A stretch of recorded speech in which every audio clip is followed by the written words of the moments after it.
提到分離焦慮，好多人都會諗到小朋友返學時間哭鬧、夜晚唔敢獨自入睡等等嘅情景。但係實際上，分離焦慮並唔單止出現喺小朋友身上啊，成人都有可能會受到影響。今日好開心邀請到澳門心理學會會員大會秘書張啟希嚟到同大家分享呢個話題。早晨張生。早晨你好。我哋啱啱提到啦，分離焦慮，咁腦入邊就會浮現到一啲畫面，成日都係喺幼稚園嘅門口啦，抱住媽媽隻腳啦，唔肯放嘅小朋友喎。咁其實可唔可以請你同我哋解釋下啦，乜嘢係分離焦慮呢？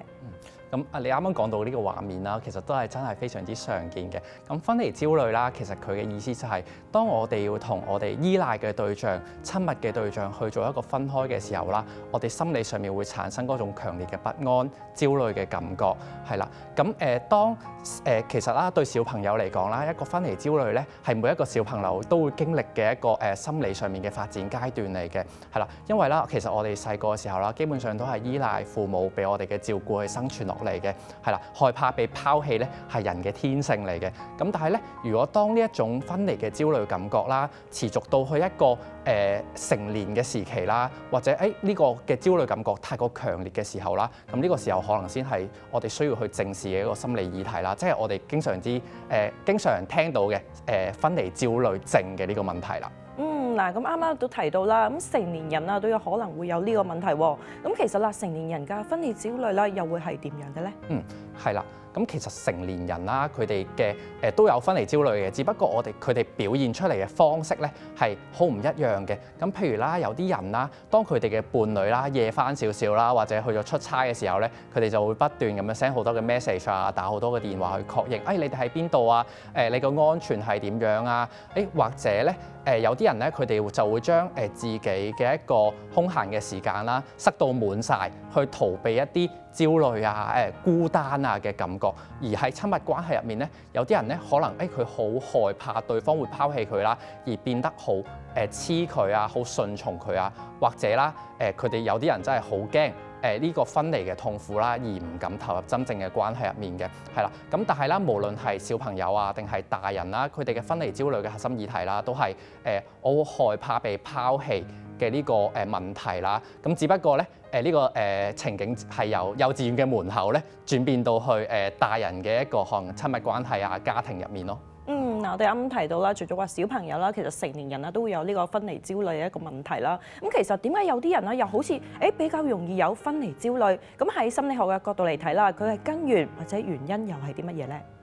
咁呢一個就要提到心理學入面一個好著名嘅理論啦，依附理論啦。咁呢個理論認為咧，我哋細個小朋友同父母建立嘅關係啦，其實都會影響住我哋嘅一生嘅。咁當喺呢個小朋友嘅階段，可能有一啲情緒啊、情感方面嘅需求嘅時候咧，如果佢哋嘅父母可以俾到一個好穩定、好溫暖嘅回應呢個小朋友嘅時候咧，咁佢哋就比較容易可以發展出一個叫做安全型嘅依附啦。咁佢哋可能個內心就會覺得我係被愛嘅，而且人哋都係可信嘅。咁但係當呢一種嘅回應係好唔穩定，或者充滿住好多一啲焦慮啊、負面嘅情緒嘅時候啦，咁嗰啲小朋友咧就比較容易發展出一啲不安全型嘅依附啦。可能佢哋就會覺得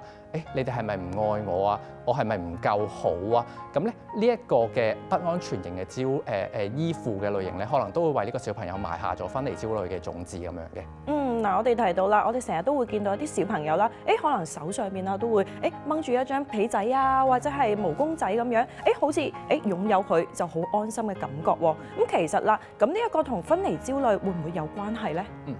的確係有關係嘅。咁係又喺心理學上面啦，又有另外一個名詞啦，非常之溫暖嘅，佢叫做過渡客體，係啦。咁佢就呢一個概念啦，佢就認為呢個小朋友嘅呢張被仔啊，呢件玩具啊，對佢嚟講唔單止係一件物品咁簡單嘅，更加可能係爸爸媽媽嘅一個象徵，係啦。咁當爸爸媽媽唔喺佢哋身邊嘅時候啦，呢一件嘅物品啦，通常可以陪伴佢哋去度過呢一段分離嘅時光啦，係啦。咁因為呢件物品啦，其實好多時候都會有爸爸媽媽嘅一個氣味啊，帶到溫暖嘅感覺俾佢哋咁樣嘅。咁就好似一個隨身可以攜帶嘅避風港咁樣啦，可以幫佢哋喺心理上面度過咗呢啲嘅時光嘅，係啦。咁其實啦，呢一件物品啦，對小朋友嚟講啦，可以幫助佢哋從依賴他人走到去獨立嘅一個過程嘅，係啦，係心理發展上面非常之重要嘅一個階段。所以啦，就呼籲啲家長就唔好隨便去洗個小朋友嗰張被仔啊，或者抌咗佢嗰件好中意嘅玩具咁樣咯。即係令到小朋友啦有一個安心嘅物品啦，等佢可以慢慢咁樣去成長啦。咁其實啦，從更加科學嘅角度嚟睇啦，咁例如話近代嘅大腦科學啦，咁當我哋感到分離焦慮嘅時候啦，其實大腦入邊會發生啲乜嘢事咧？係啦，咁當我哋每一個人感到威脅啊或者唔安全嘅時候啦，咁我哋咧大腦入面咧就有一個地方叫做杏仁核嘅，咁佢就係一個情緒嘅警報器嚟嘅。咁當我哋感受到我哋喺呢段關係啊，或者爸爸媽媽係咪唔要我嘅時候啊，呢個杏仁核咧佢咧就會過度被激發啦，咁就會即係同我哋嘅身體嘅唔同嘅地方啦，發出一個我而家好危險嘅信號咁樣嘅，係啦，咁另外啦，我哋身體入面啦，其實有一個叫做情緒嘅一個剎車啦，係啦，叫做前額葉嘅。咁呢個時候咧，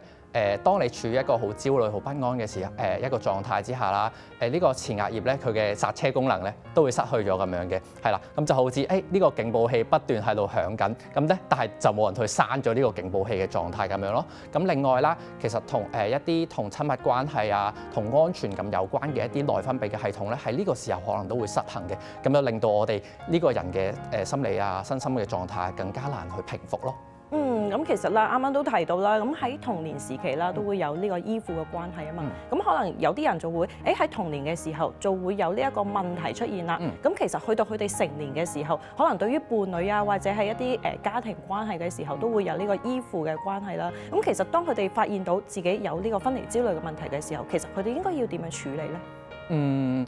我覺得我哋首先可能要講返就係心理學上面啦，有一個叫做內在客體嘅嘢嘅，呢個概念就係話我哋細個同父母相處嘅一啲經驗啦，可能會俾我哋 save 低咗喺我哋嘅心入面嘅，就會變成咗一個模板咁樣啦。咁當我哋細個時候建立嘅呢個模板咧，可能係安全係一個比較唔安全啊、唔穩定嘅一個狀態嘅時候咧，我哋大個咗之後啦，其實我哋可能都會好唔自覺將呢種好唔安全、好唔穩定嘅呢種內心嘅模板啦，投射咗喺我哋嘅伴侶身上啦。咁我哋就算對方咧好可靠咧，咁可能我哋都會覺得佢係咪會隨時唔要我啊？係啦，咁喺呢個時候啦，我哋可能都要問一問自己，究竟係對方唔可靠啊，定係我過去嘅陰影影響咗而家我有呢種感覺咧？係啦，咁可以去問一問自己，究竟係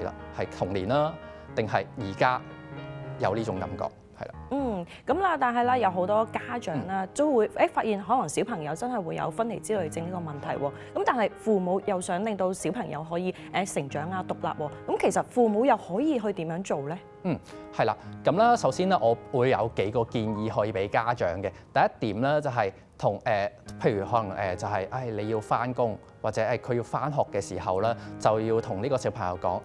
我哋幾點會再見嘅，係啦，我幾點會嚟再接你嘅，係啦，甚至咧同小朋友講，我而家要去邊度，我唔係唔要你，係啦，俾翻好多嘅保證佢，俾翻啲安全感佢咁樣嘅。咁第二點啦，就係同理翻呢個小朋友同佢分開時候嘅一個焦慮嘅情緒啦，幫佢明翻，我知道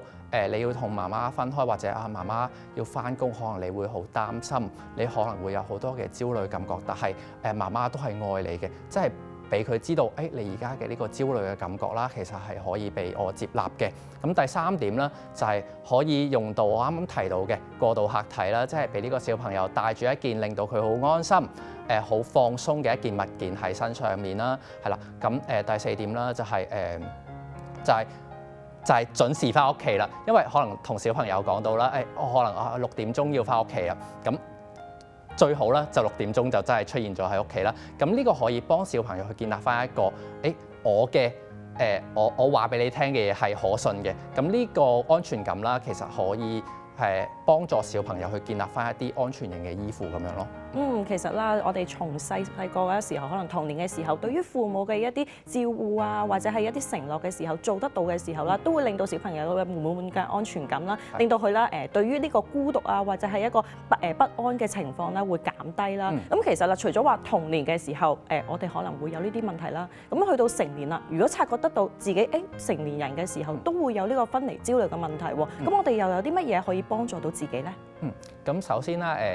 其實成年人嘅分離焦慮，首先我覺得我俾大人嘅建議就係我要覺察翻我當下嘅一個情緒狀態究竟係乜嘢，都好似小朋友咁樣。但係我哋要幫我哋自己明翻，我當下嘅呢個感覺係叫焦慮，叫做不安咁樣啦，係啦。咁啦，當呢個焦慮恐懼感嚟到嘅時候啦，其實大人啦可以做翻一啲腹式呼吸啊，或者叫做正念啦，去穩定翻佢自己當下嘅一個杏仁核啦，令到呢個杏仁核平靜翻啦，穩定翻自己當下嘅身心狀態先嘅。咁第二點咧，就係去挑戰一下非理性嘅信念啦，就好似啱啱提到咁樣，可以問自己一個問題：我呢一個嘅恐懼感啦，究竟係嚟自於目前眼前嘅一個事實啦，定係其實佢係源自於我過往嘅一啲焦慮咧？唔係過往嘅一啲童年嘅陰影啊，童年嘅創傷咧，係啦。咁第三點啦，就係可以幫自己去創造翻一個叫做個人嘅優質時間啦。係啦，有啲人好驚獨處咁，但係咧，如果我幫我自己去安排翻我一個人獨處嘅時間，就係所謂我哋經常聽到嘅 me time 啦。